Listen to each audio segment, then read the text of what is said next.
Потерпи, будь ласка, сонечко. Давай ще трохи.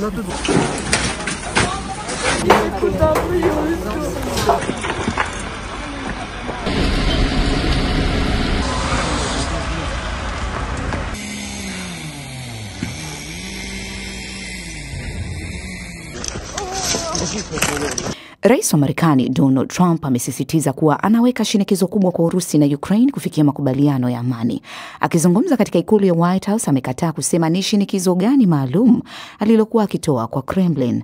Lakini Trump amesema anaamini makubaliano yapo karibu kufikiwa. Hapo awali alimkosoa Vladimir Putin akilaani mashambulio mabaya ya makombora ya Urusi siku ya Jumatano huko Kyiv. David Nkya na taarifa zaidi. Takriban watu 12 waliuawa katika shambulio hilo baya ambalo hapo awali Trump alimshutumu rais wa Ukraine Volodymyr Zelensky kwa kuwa kikwazo kikuu cha amani. Katika mahojiano na CBS, waziri wa mambo ya nje wa Urusi Sergei Lavrov amesema kwamba mazungumzo yapo kwenye mkondo sahihi. The President of the United States, Rais wa Marekani anaamini na nadhani ni sawa kwamba tupo katika mwelekeo sahihi. Kauli ya rais inataja makubaliano na tuko tayari kufikia makubaliano, lakini bado kuna baadhi ya vitu muhimu sana ambavyo ni vipengele vya mpango huu ambavyo vinahitaji kupangwa vizuri.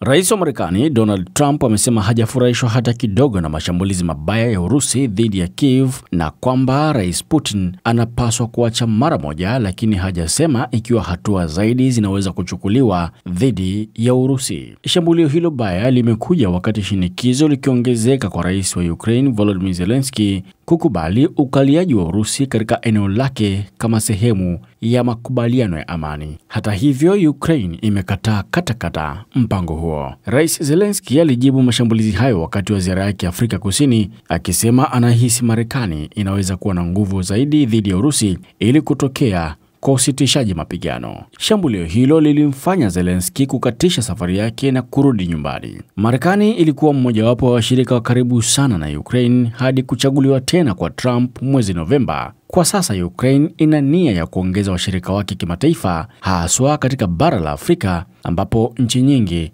zina uhusiano mkubwa na Urusi. Ni taarifa yake David Nkya.